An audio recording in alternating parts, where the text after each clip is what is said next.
Narito ang malalaki at makabuluhang balita ngayong araw. Hataw Balita ngayon. Binigyang diin kahapon, June 6 ni Pangulong Ferdinand Bongbong Marcos Jr. na hindi makikipaggera ang Pilipinas sa kabila ng mga kinakaharap na banta sa labas ng bansa.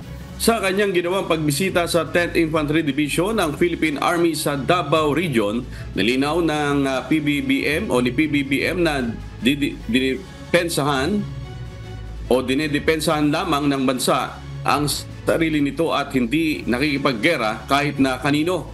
Naniniwala naman ang Pangulo na kakayanin ng mga sundalong Pilipino na harapin ang external threats dahil nagawa na nilang harapin at pagtagumpayan ang mga banta sa loob ng bansa dulot ng dating presensya ng mga komunistang grupo. Hataw Balita ngayon. Nagkaloob kahapon, June 6, si Pangulong Ferdinand Marcos Jr. ng 60 million pesos na halaga ng tulong pinansyal sa mga magsasaka na naapektuhan ng El Niño phenomenon sa Mindanao, partikular na sa Davao Region. Sa muling pagbisita ni PBBM sa rehiyon, tiniyak din ito na dadalhin sa kanila ang mga bagong teknolohiya na makatutulong upang tumaas ang produksyon ng kanilang ani. Kabilang sa nabigyan ng government aid ang Davao del Sur, Davao Occidental, Davao de Oro, Davao del Norte at Davao Oriental. Lahat po itong mga makinaryang ito ay binibigay po natin sa ating mga magsasaka upang hindi na para yung inyong inaani ay kaya ninyo i-process mula sa inyo ay hindi na dadaan kung saan processing. Ito'y diretso na sa merkado. Kaya't wala nang middleman. Kaya't lahat ng kita doon sa produktong yun ay pupunta sa nagsaka para doon sa produktong yun. Hataw Balita ngayon. Tinukoy ng ilang Chinese na nagtatrabaho sa mga gaming industry sa buong bansa na ang Lucky South 99 ang pinakamasamang illegal na pogo at scam farms sa Pilipinas. Ito ang sinalakay ng mga otoridad sa Porac, Pampanga nitong Martes, June 4. Ayon sa Presidential Anti-Organized Crime Commission, lumabas sa kanilang investigasyon na notorious sa karahasan ang nasabing pogo hub. Naging rescue operation na lang ang pagsilsilbi sana ng search warrant sa lugar, kamakalawa dahil binawi na nag-isyong judge ang search warrant kaya hinintay na lamang ng mga otoridad ang mga biktima na lumabas. Bantay sarado pa rin ang compound habang inaabangan ang panibagong search warrant na kanilang ia-apply laban sa Lucky South 99. Ito daw pong Lucky South 99 na kung tinatawag nila sa kanilang parlance na Park 3, Park 3, ito daw po ang pinakatalamak, pinaka-prolific, pinakamasamang pinakamasamang illegal na pogo at scam farm pagdating sa kidnapan at patayan. Hataw Balita ngayon. Inihayag ni Senator Sherwin Gatchalian na mapanganib kapag naalis ang 6-month preventive suspension kay Banban Tarlac Mayor Alice Guo. Ayon sa senador, posible umanong maimpluwensyahan ang investigasyon laban sa alkalde kung matatanggal ang kanyang suspensyon. Kumpiyansa naman si Senator Gatchalian na hindi kakatigan ng Office of the Ombudsman ang pag-apela ng kampo ni Mayor Guo para malip ang suspension dahil malakas anya ang kasong inihain laban sa alkalde. Delikado na malif yung preventive suspension dahil gusto natin pati yung mga nagtatrabaho sa municipal hall ng Banban magsalita. Mm-hmm. Siyempre kung mayor ka, matatakot yung mga nagtatrabaho doon na magsalita. Mm-hmm. No? At gusto natin patawagin rin yung mga ibang nagtatrabaho doon para ibigay yung impormasyon sa atin kung ano yung kanilang nalalaman, ano yung kanilang nakikita at sino yung nag-uutos sa kanila. Hataw Balita ngayon. Naniniwala ang Department of Health o DOH na posibleng tumaas ang mga kaso ng COVID-19 sa Pilipinas. dahil sa pagpasok ng flirt variant. Ayon kay DOH spokesperson assistant na si Albert Domingo, 2 kaso na ng JN.1.18 at 30 kaso ng JN.1 na pinanggalingan ng flirt variant ang nakumpirma sa bansa. Ito ay batay sa huling datos na inilabas ng Philippine Genome Center. Maaring anilang noong nakaraang 2 hanggang 3 linggo kumalat na ang variant na ito, ngunit ngayon lang ito na kumpirma sa genome testing. Sa kabila nito, wala naman kakaibang sintomas ang mga bagong variant na ito tulad ng orihinal na COVID-19 variant. Hinala namin ang dahilan ng pagtaas na ito ay yung ating mga bagong variants, si KP2 at si KP3. Hataw Balita ngayon. Kontaminado na ang mga pinagkukunan ng inuming tubig ng La Castellana na nasa paanan ng Mount Canlaon.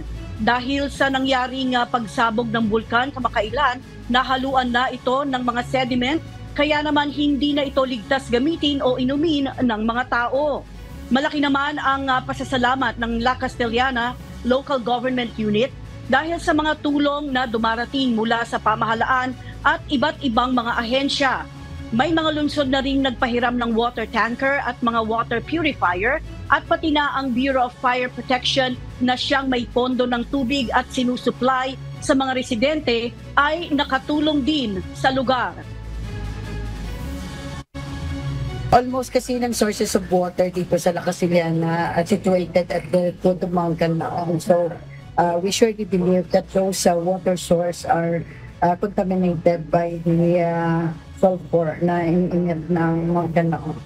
Ang water supply amo na sa mga ginahang tagid nga buloligan kay tungod nga wala labot sa drinking water, may pagid nga ginapaligo sa aton nga mga evacuation centers kay tungod nga ang aton nga source diri limited man sa water district. Hataw Balita ngayon.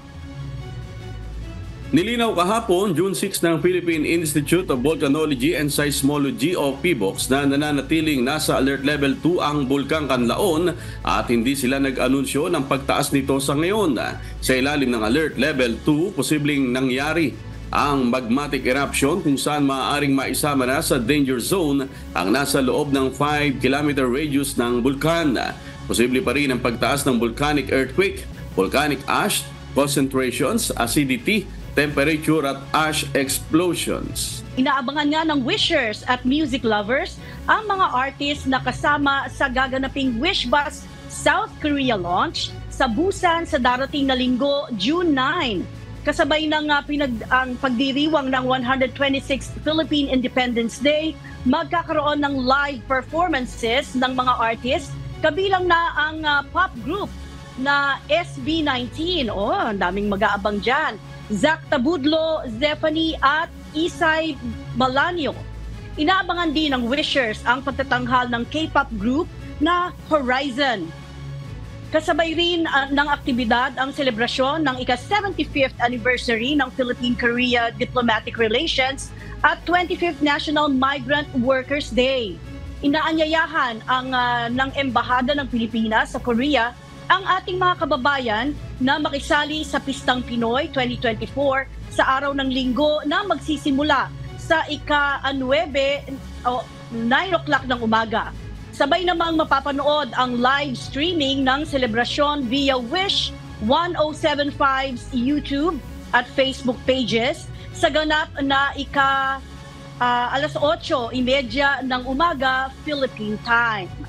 Hataw Balita ngayon.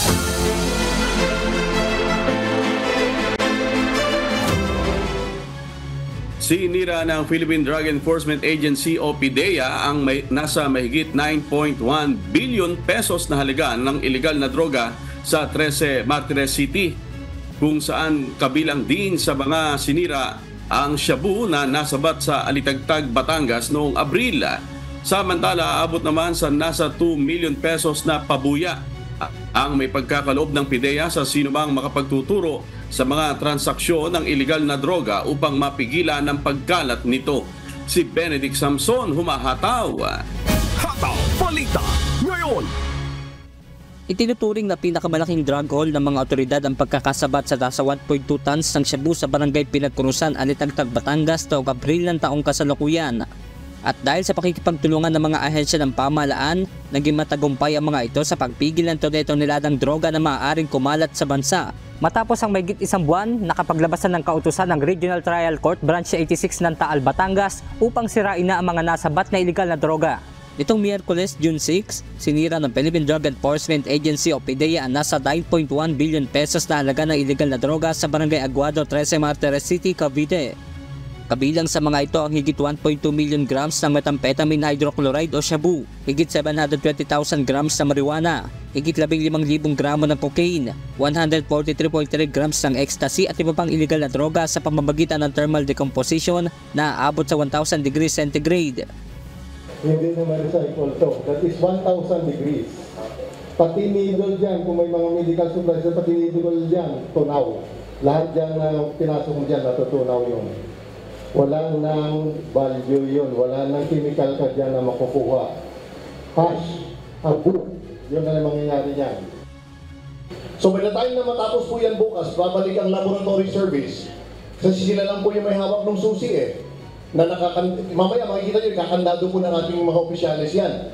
Bukas, babalik ang laboratory service, they will open it again, obtain a sample of the ash, at i-retest pa nila yan para malaman kung may droga o wala. Sinabi naman ng PDEA na sa ngayon ay mayroon pang nasa 1.9 tons ng illegal na droga ang nasa kanilang inventory dahil naghihintay pa sila ng court order para ito ay sirain. Samantala, patuloy naman ang paghikayat ng PDEA sa publiko na makipagtulungan sa ahensya upang mapigilan ang pagkalat ng illegal na droga sa lipunan.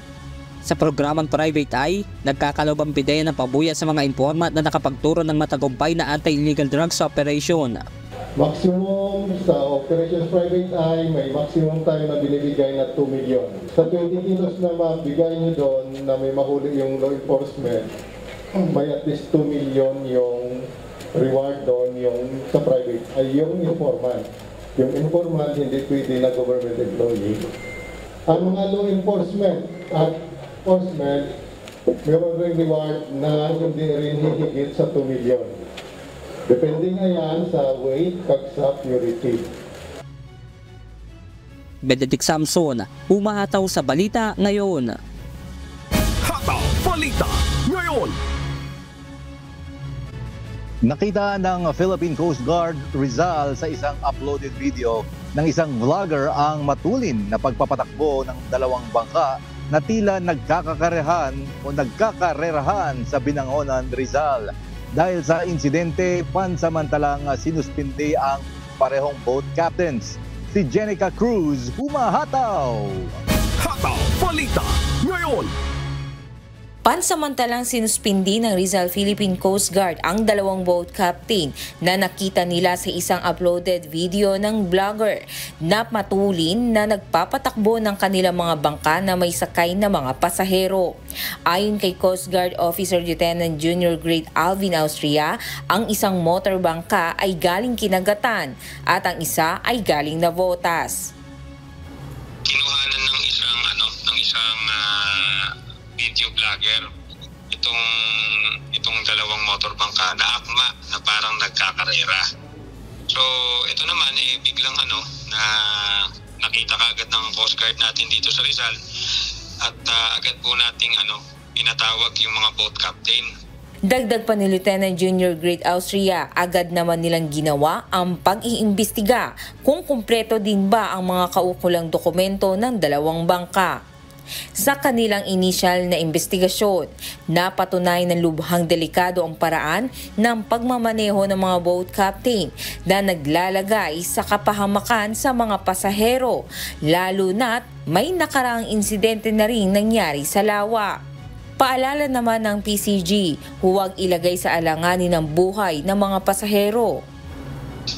Muli po, gusto po naming magbigay ng paalala sa mga boat captains tsaka motor bangka operators and owner na malaki po ang papel ninyo sa pagpapanatili ng kaligtasan ng mga mananakay.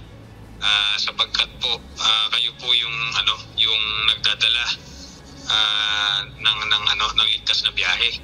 Samantala, binigyan naman ng kaukulang parusa ang dalawang boat captain kung saan pansamantala muna silang hindi maaaring maglayag habang nagpapatuloy pa ang investigasyon at kinakailangan din munang dumaan sa seminar ang mga ito bago payagang muling makabiyahe.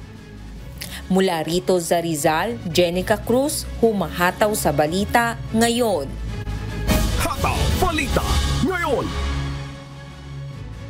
Pinamamadali na ni Pangulong Ferdinand Marcos Jr. ang konstruksyon ng mga flood-prone projects sa Davao Region. Ito ay upang matugunan ang mga pagbaha sa rehiyon.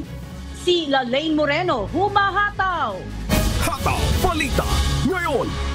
Inatasan na ni Pangulong Ferdinand Marcos Jr. ang Department of Public Works and Highways o DPWH na tapusin na ang mga flood control projects sa Davao Region.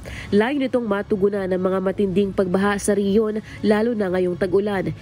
Nagbigay na rin po ako ng direktiba sa DPWH, sa Public Works, na pabilisin ang pagkumpleto ng mga natitirang flood control project dito.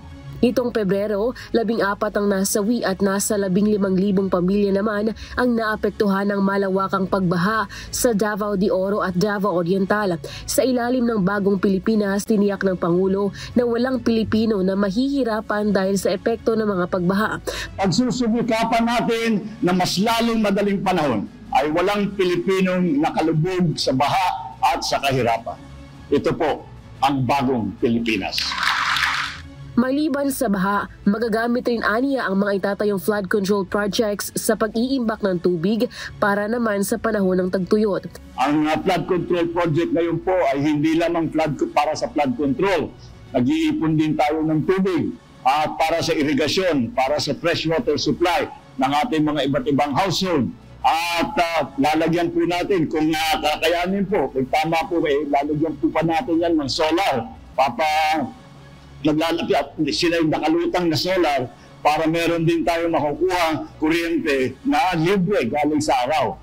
Pinamamadali rin ni PBBM na matapos ang Mawab Maragusan Caraga Road, Carmen-Tagum City Coastal Road at ang Mindanao Railway Project. Magtatayo rin ng 7-story Davao Regional Medical Center sa Apocon, Tagum City na inaasahang magbibigay ng dekalidad na serbisyong medikal. Lalaine Moreno, humahataw sa Balita Ngayon. Hataw Balita Ngayon. Isinagawa kahapon ang Second Bicol Social Media Summit sa Legazpi City sa lalawigan ng Albay. Iba't ibang mga programa na may kaugnayan sa paggamit ng social media ang nakapaloob sa naturang aktibidad. Si Brian Baldarahe, humahataw. Hataw Balita Ngayon. Responsable at makabuluhang paggamit ng social media. Ito ang naging lundo ng isinagawang Second Bicol Social Media Summit kahapon June 6 sa Legazpi City, Albay. Kabilang sa tinalakay sa isinagawang pagtitipon ay ang importansya ng social media sa paghahatid ng tamang impormasyon at mga issue na dapat malaman ng publiko. Binigyan din dito ang paglaban sa mga fake news at masamang naidudulot nito sa isang komunidad. Binigyan din dito ang paglaban sa mga fake news at masamang naidudulot nito sa isang komunidad. Tinalakay din sa nasabing pagtitipon ang responsableng paggawa ng content ng mga digital content creator sa rehiyon.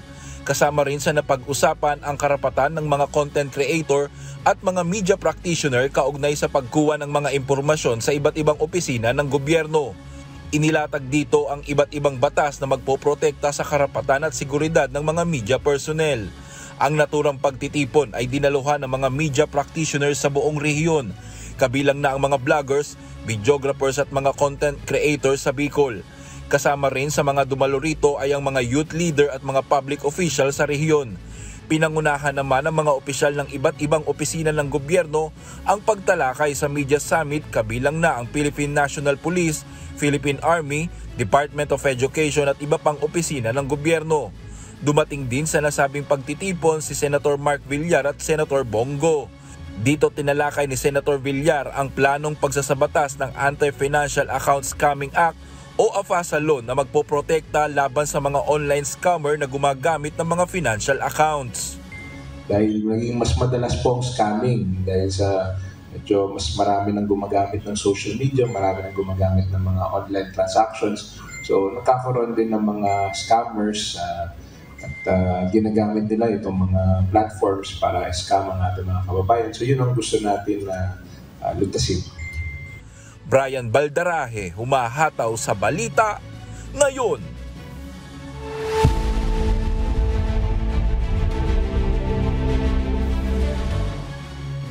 Ibinaba ng Bank of Canada ang key interest rate nito sa 4.75% mula sa 5%.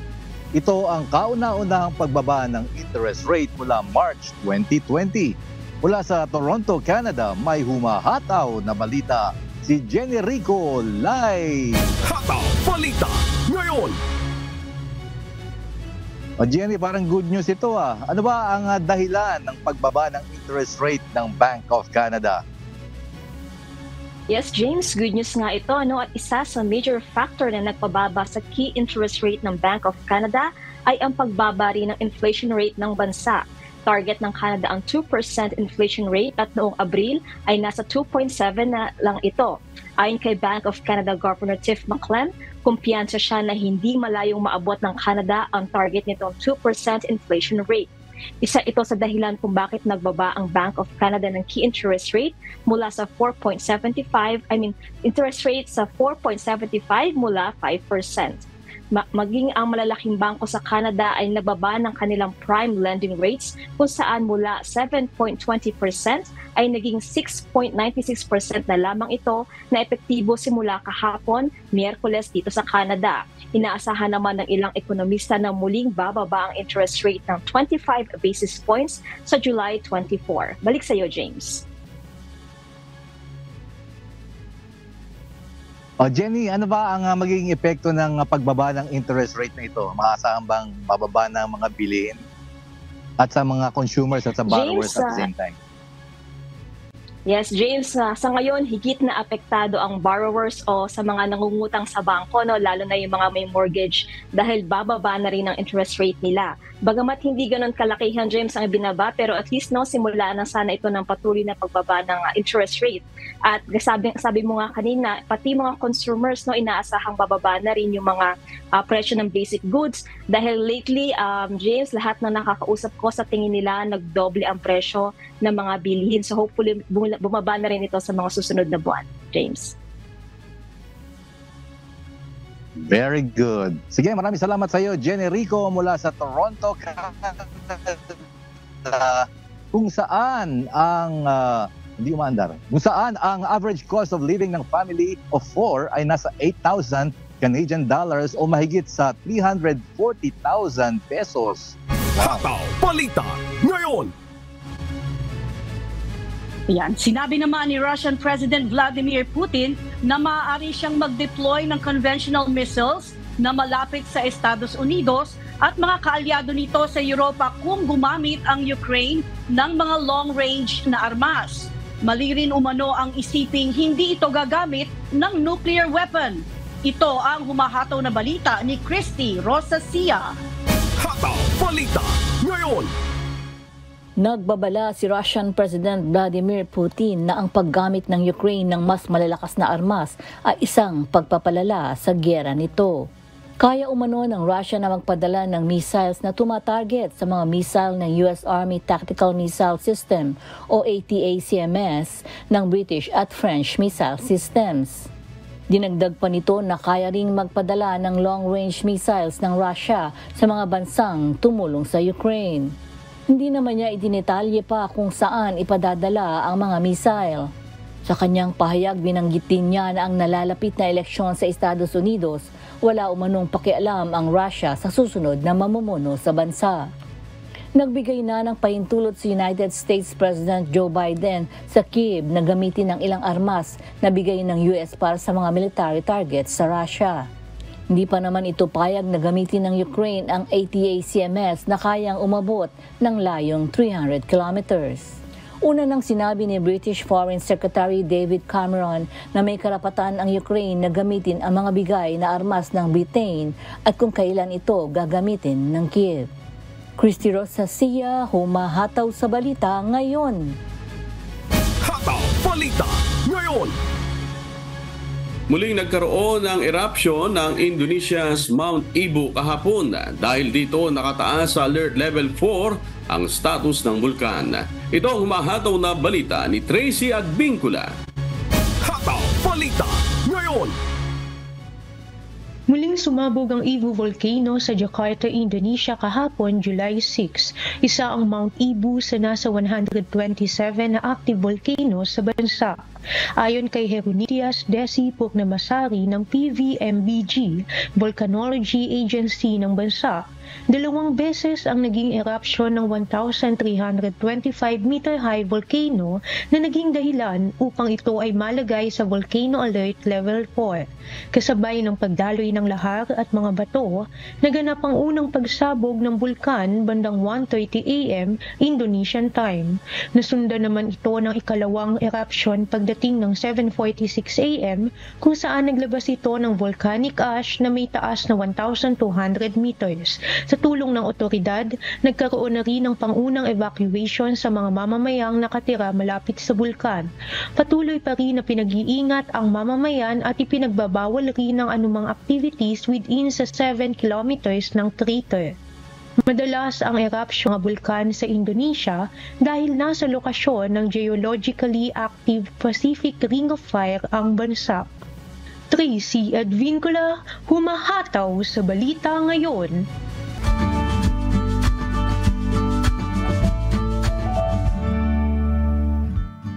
Alamin ang magiging lagay ng panahon sa iba't ibang bahagi ng bansa ngayong araw ng Biyernes. Panoorin po natin ang update mula sa Philippine Weather Bureau, Pag-asa. Yung makikita po ay halos buong bansa ay maulap ang kalangitan dahil po yan sa habagat.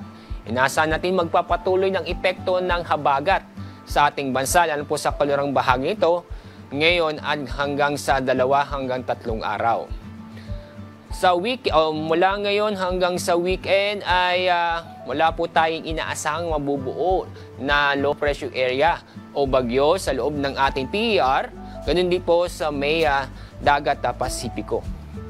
Sunrise po ay mamaya pong 5:26 ng umaga, sunset 6:24 ng hapon. At napanood po natin ang update mula kay Pag-asa Weather Specialist Alzar Aurelio. Tandaan, sa bawat araw na ating nasisilayan, tayo magpasalamat sa Diyos na may lalang.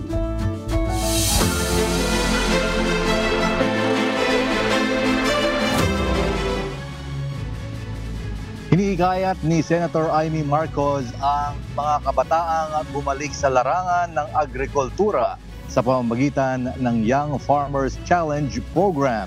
Layunin ng programa na himukin ang mga kabataan na makasali sa mga negosyong pangisdaan at agrikultura sa isang matibay na batayan upang maipakita ang kakayanan nito bilang isang pangunahing pinagmumulan ng kita kung ikukumpara sa sektor ng serbisyo sa industriya ng trabaho. Si Danny Munar, humahataw! Hataw Balita ngayon. Sa datos ng Philippine Statistic Authority o PSA mula 2014 hanggang 2018, patuloy na bumababa ang kabuang bilang ng mga nagtatrabaho sa larangan ng agrikultura. Nasa 9.70 milyong katao ang naitalang nagtatrabaho sa nasabing sektor noong 2019 at bumaba ito ng 22.9%. Bukod dito, maraming kabataan din ang hindi interesado sa agrikultura bunsod ng bababang pasahod na 247.81 pesos average basic wage as of 2019. Sa pagdalo na Senator Amy Marcos sa Young Farmers Challenge Summit in awarding sa Science City of Muñoz sa Nueva Ecija netong Huwebes, June 6, binigyan din ng senador ang kahalagahan ng programa.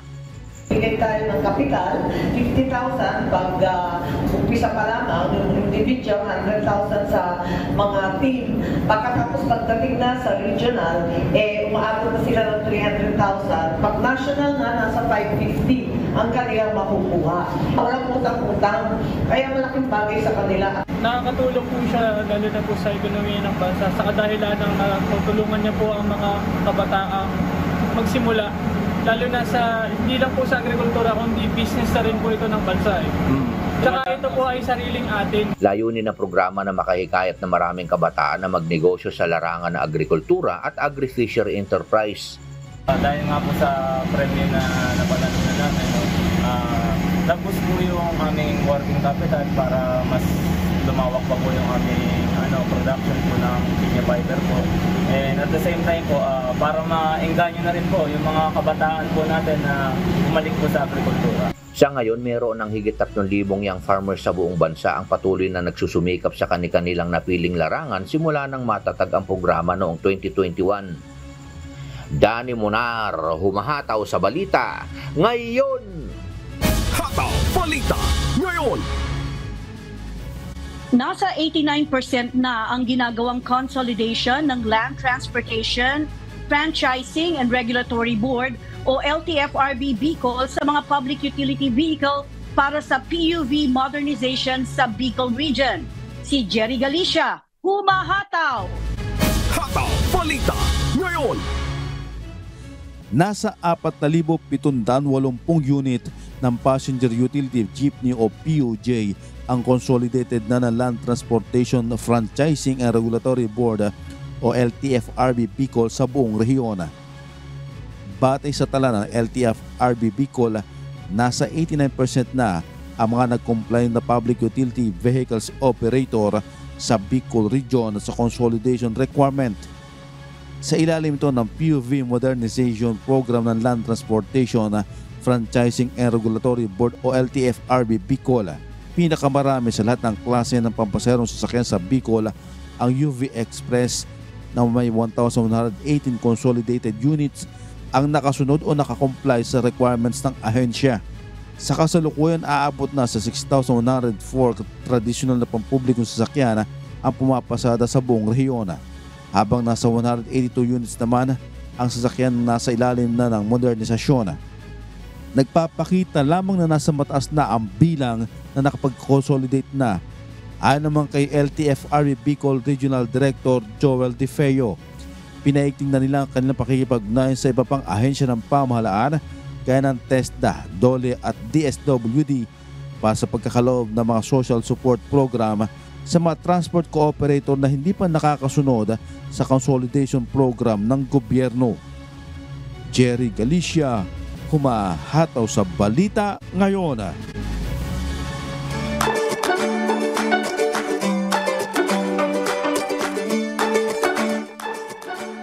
Rainy season na naman pero parang hindi pa rin ito ramdam sa init ng panahon. Kaya ngayong bakasyon, planuhin na ang trip ng barkada o pamilya para humabol to beat the heat sa tag-init. Pasyalan ng ilan sa mga lugar sa Eastern Visayas na patok ngayon, lalo na sa mga turista. Si Cyrex Remanes, humahataw. Simula na ng rainy season, pero sa init ng panahon, mukhang tinatawag pa rin tayo ng dagat ngayong bakasyon. Kaya tara na't ating pasyalan ang iba't ibang mga lugar sa rehiyon na tiyak na ikay makakahabol sa hirit this tag-init. First stop, hanap mo ba ay low-key na mapapasyalan pero worth it pa rin naman ang iyong bakasyon? Pwede mong puntahan ang Ocean Breeze Beach Resort na ito sa MacArthur, Leyte. It upholds its name dahil simoy ng hangin ng dagat ang iyong malalanghap, away from the busy traffic ng syudad. Pwede kang mag-overnight stay kasama ang iyong barkada, special someone, at sa mga katulad kong single ay pwede rin namang mag-solo habang ini-enjoy ang scenic sunrise or sunset. Pwede rin mag-enjoy ang inyong ticketing sa kanilang cute mini zoo kung saan meron silang rabbits, monkeys, and fishes na pwedeng ipet ng inyong mga kids. Mga naglalakihang bato naman ang ibibida sa iyo sa isang natatanging Blue Lagoon dito sa Northern Samar, ang Penosilan Blue Lagoon. Dinarayo na rin ang lugar na ito dahil maliban sa picturesque and enchanting view ng lagoon, tiyak na mag-i-enjoy ka talaga kasama ang ilang maliliit na lamang dagat. And good news is, wala itong bayad. From Northern Samar, let's travel all the way naman to Southern Leyte, kung saan isang natural wonder naman ang ating puntahan, ang Gaglituan Falls. Get refreshed sa malamig na tubig ng talon na ito at mapagod? dahil ilang metrong lakaran ang iyong tatahakin bago marating ang Cagneytuan Falls. Pero siguradong rewarding naman kapag narating mo na ito dahil hitting two birds with one stone ka rito. Dahil maliban sa falls, pwede mo ring suyurin ang pumapalibot ditong Kinsohotan Cave. O diba? Kaya tiyak na sulit ang bakasyon dito kasama ang barkada. Whether on a trip with them or kahit sa bahay lang kasama ang pamilya, wag na wag magpatalo sa heatwave at siguraduhin you can beat the heat this Tag-init. Cyrex Remanes, humahataw sa balita ngayon.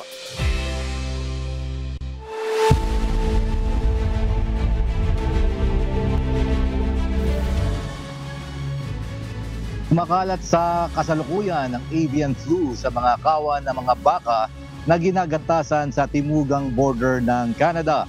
Handa naman ang mga Canadian official na gawin ang lahat upang maingatan ng livestock industry ng bansa. Mula sa Edmonton, Alberta, Canada, may humahataw na balita si Charles Corpuz live. Hataw Balita ngayon.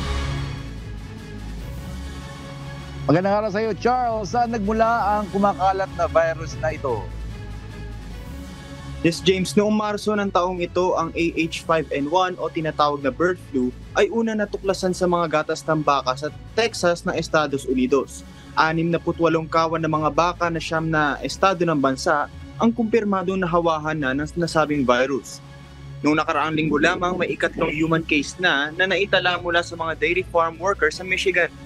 Bunsod nito, ayon kay Dr. Martin Appelt, Senior Director ng Animal Health Program para sa Canadian Food Inspection Agency o CFIA, naghahanda na ang ahensya para sa posibleng pagkakaroon ng kaso ng avian flu sa mga livestock ng bansa sa pamamagitan ng mas masuring pagmamatsyag at pagsusuri sa mga ito. Ang mga inaangkat din naman na nagpapasusumbaka na nagmumula sa Estados Unidos ay hinihingan muna ng negative test result sa virus bago pa man makatawid sa border. Bukod dito, sinusuri rin ng ahensya ang mga gatas na handa nang ipagbili sa merkado kung may bakas ito ng virus. Pinayuhan naman ni Dr. Rob Tremblay, isang Ontario-based bovine health specialist, ang mga dairy farmers ng Canada na huwag muna silang bibili ng dagdag na hayop sa ngayon kung hindi naman kinakailangan. Nakaantabay naman ang mga grupo ng dairy farmers ng Canada sa CFIA habang pinabantayan itong sitwasyon at maging ang Canadian Cattle Association na binubuo ng beef farmers at rancher ay nakatutok sa issue. Balik sa iyo, James. Charles, curious lang ako, no? Bakit sila mas nakatutok sa mga nagpapasusong baka, yung CFIA? Yes, James, nakatutok nga sila sa mga nagpapasusong baka dahil ayon nga sa mga pagsusuri, may indikasyon na mas mabilis mag-replicate yung virus sa mga mammary glands sa mga baka, no? Kaya mas madali silang makasagap ng sakit. Balik si James. That makes sense. Maraming salamat, Charles Corpuz mula sa Edmonton, Alberta, Canada, kung saan may naitalang 3,882 cattle and calf population noong 2021. Hataw Balita ngayon. Tumama naman ang sunod-sunod na record temperature sa mundo sa gitna ng babala ng UN ukol sa climate health. Mula sa Texas, USA, may humahataw na balita si Abby Valdez, live. Hataw Balita ngayon. Hello Abby, kumusta dyan sa Dallas? At ano ba ang sinasabi ng mga eksperto tungkol sa mga nakaraang record-breaking na temperatura? Magandang araw sa iyo, Marie. Ang average na pandaigdigan temperatura sa nagdaang 12 buwan at hanggang Mayo ay 1.63 Celsius above pre-industrial average, kung saan ito ay pinakamainit na naitala mula na nagsimula ang record-keeping noong 1940. Mayroon na nga yung 80% chance na hindi bababa sa isa at sa susunod na 5 taon ay lalampas ang average temperature pansamantala sa 1.5 Celsius above pre-industrial level. Dahil dito, binigyang diin ni United Nations Secretary General Antonio Guterres na kailangan ng urgent action upang maiwasan ang climate hell. Hinimok din ito na magbawas ng 30% sa pandaigdigang produksyon at paggamit ng fossil fuel sa darating na 2030, lalo na at tumama ng record high noong nakaraang taon ang carbon dioxide emissions mula sa nasusunog na fossil fuel, ang pangunahing sanhi ng climate change. Kailangan gumawa ng agarang pagbabawas ng greenhouse gas emissions ayon kay World Meteorological Organization Deputy Secretary General Paul Barrett, o maaaring magbayad ng lalong mabigat sa economic costs, matinding lagay ng panahon at malawak na pinsala sa kapaligiran at biodiversity. Tinutukan din ni Guterres ang mga kumpanya ng fossil fuel na kumikita ng record profits at gumagamit ng trilyon sa taxpayer-funded subsidies at naghikayat na ang bawat bansa ay pagbawal ang advertising mula sa mga kumpanya ng fossil fuels. Balik sa iyo, Marie. Abby, alam mo, ilang linggo na rin nating nararanasan yung sobrang init dito sa atin sa Texas, lalo na't hindi pa naman talaga summer officially, Pero Abby, kailan ba yung huling naging near zero ang tsansa na lumagpas sa pre-industrial level ang init ng panahon? Taong 2015 pa nung maitala na near zero ang chance na lumagpas sa pre-industrial level ang init ng panahon. Marie? Naku, ang tagal na rin pala. O baka na-check mo kanina, ano na bang temperatura natin dyan ngayon, Abby, sa Dallas? Marie, napakainit ngayon dito, pero bagamat hindi nga tayo pumapasok pa sa summer, nasa 35 degrees centigrade tayo ngayon dito at talagang tirik na tirik ang araw. Marie? Mas malamig nga dyan sa area ninyo dahil dito naman sa Austin ay 38 degrees centigrade. At antabayanan pa natin ang official na pagpasok ng summer. Salamat Abby Valdez mula sa Texas, USA, kung saan na nangungunang estado, ayan, tayo yan, sa United States na gumagawa ng 42% ng krudo at 27% naman ng ibinibentang natural gas. Hataw Balita ngayon! Dating asawa at karelasyon ng anak ng US President na si Hunter Biden, tetestigo at maglalabas ng ebidensya kaugnay ng kanyang gun purchase drug addiction case. Ito ang mahataw na balita ni Early Briones. Hataw Balita ngayon! Humarap sa paglilitis ng anak ni United States President Joe Biden na si Hunter Biden, ang dating asawa nito at isang dating kasintahan. Kapwa nagpresenta ang dalawa ng mga drug paraphernalia at drug pipes na natuklasan nila pareho sa panahon na karelasyon pa ang anak ng US President. Ayon kay Kathleen Biol, noong July 3, 2015, isang araw pagkatapos ng kanilang wedding anniversary, nang makita niya ang drug paraphernalia at crack pipes sa isang ashtray sa kanilang bahay. At nang kinumpromta umano niya ang asawa ay dinito itinanggi na siya ay gumagamit ng ipinagbabawal na gamot. Ayon sa dating asawa ni Hunter, naghihinala na siya na isang drug user ang kanyang kabiyak bago pa man ito umamin. Samantala, inamin din naman ni Kathleen na hindi niya nakita na gumagamit ng drugs si Hunter. Ayon naman kay Zoe Castan, ex-girlfriend ni Hunter, nagkakilala sila ng akusado noong December 2017 sa isang strip club sa New York kung saan siya ay nagtatrabaho. Isinalaysay nito ang mga insidente na nakita niya itong bumili at gumamit ng drugs, pati na rin pagdadala ng illegal drug paraphernalia. Kaugnay pa rin ito, nag-aalala naman ang mga kaalyado ni President Biden sa magiging epekto nito sa US leader dahil si Hunter ay nag-iisa na lamang na anak niya na nabubuhay. Si Hunter Biden ay naakusahan ng 3 felony cases dahil sa umano na pagbili ng baril samantalang siya ay isang drug addict. Kung mapatunayang guilty, 25 years imprisonment ang ipapataw na parusa sa kanya. Early Briones, humahataw sa balita ngayon.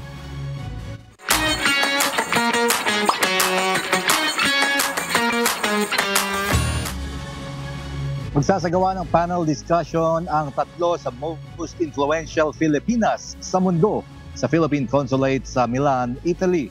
Samantala, magkakaroon naman ng briefing on employment rights para sa mga OFW sa Hong Kong.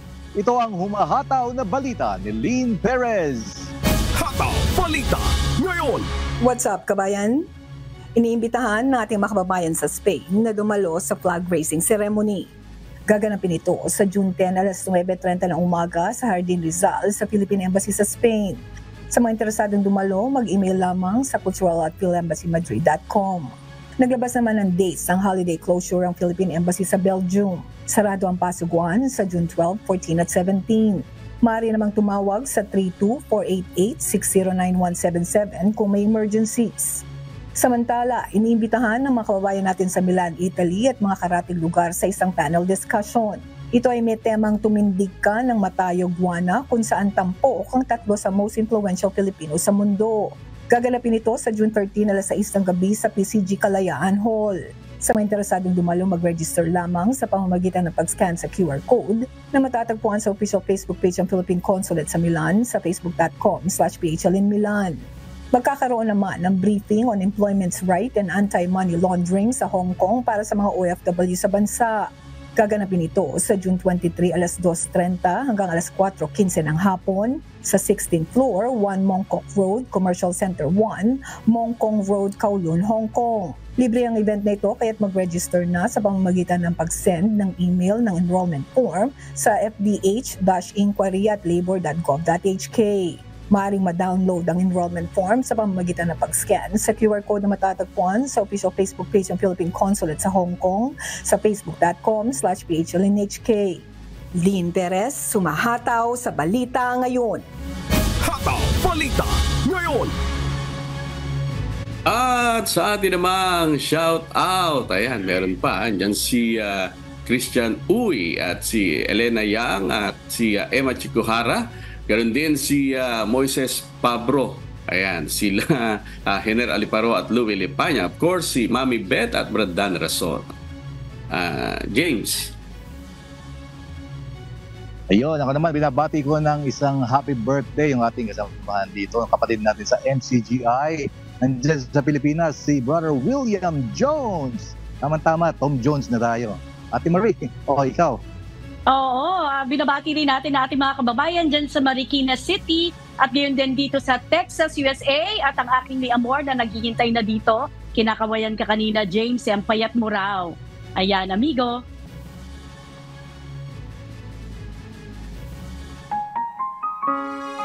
Ayun, syempre, yung mga taga-subaybay natin sa iba't ibang panig ng mundo at yung mga nakatutok sa atin sa ating social media account at sa Radyo La Verdad 1350. At sa aming ibabahaging mga salita ng Diyos na ating sandigan mula sa Apokalipsis Kapitulo 3, talatang 10. Sapagkat tinupad mo ang salita ng aking pagtitiis, ikaw naman ay aking iingatan sa panahon ng pagsubok na darating sa buong sanglibutan upang subukin ang mga nananahan sa ibabaw ng lupa.